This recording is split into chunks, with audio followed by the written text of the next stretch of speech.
KPCC fund വിവാദത്തിൽ നേതാക്കളുടെ സംഭാഷണം ചോർന്നതിനെപ്പറ്റി അന്വേഷിക്കാൻ കോൺഗ്രസ്. കെ സുധാകരനും വി ഡി സതീശനും തമ്മിലുള്ള രൂക്ഷമായ തർക്കത്തിന്റെ ശബ്ദരേഖ കഴിഞ്ഞ ദിവസം കൈരളി ന്യൂസ് പുറത്തുവിട്ടിരുന്നു.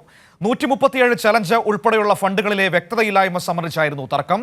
ഓഡിയോ ചോർന്നത് ക്ഷീണമായെന്നാണ് കോൺഗ്രസിന്റെ വിലയിരുത്തൽ. 137 രൂപ ചലഞ്ച്, ഭാരത് ജോഡോ യാത്ര ഫണ്ട് ഉൾപ്പെടെ കെ.പി.സി.സി ശേഖരിച്ച കോടിക്കണക്കിന് രൂപയുമായി ബന്ധപ്പെട്ട് കെ സുധാകരനും വി ഡി സതീശനും തമ്മിൽ രൂക്ഷമായി തർക്കിക്കുന്ന ശബ്ദരേഖ കഴിഞ്ഞ ദിവസം കൈരളി ന്യൂസ് പുറത്തുവിട്ടിരുന്നു. കെ.പി.സി.സി നേതൃയോഗത്തിലാണ് നേതാക്കൾ കൊമ്പുകോർത്തത്.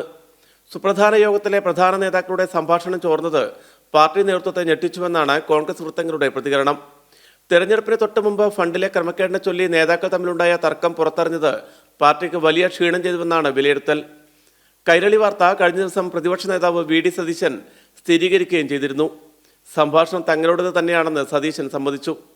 തന്റെ സംഭാഷണം പുറത്തുവന്നതിൽ വി ഡി സതീശൻ പാർട്ടി നേതൃത്വത്തെ കടുത്ത അതൃപ്തി അറിയിച്ചതായാണ് വിവരം. ഈ സാഹചര്യത്തിലാണ് ശബ്ദരേഖ ചോർന്നതിനെപ്പറ്റി വിശദമായി അന്വേഷിക്കാൻ കോൺഗ്രസ് നേതൃത്വം തീരുമാനിച്ചത്. കുറ്റക്കാർക്കെതിരെ കർശന നടപടിയെടുക്കാനും തീരുമാനിച്ചിട്ടുണ്ട്.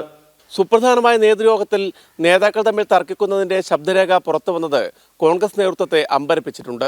സുധാകരൻ സതീശൻ തർക്കവുമായി ബന്ധപ്പെട്ടും ഫണ്ട് വിവാദവുമായി ബന്ധപ്പെട്ടും വരും ദിവസങ്ങളിൽ കൂടുതൽ വിവരങ്ങൾ പുറത്തുവരുമെന്നാണ് സൂചന. കോഴിക്കോട് നിന്നും പി വി കുട്ടൻ.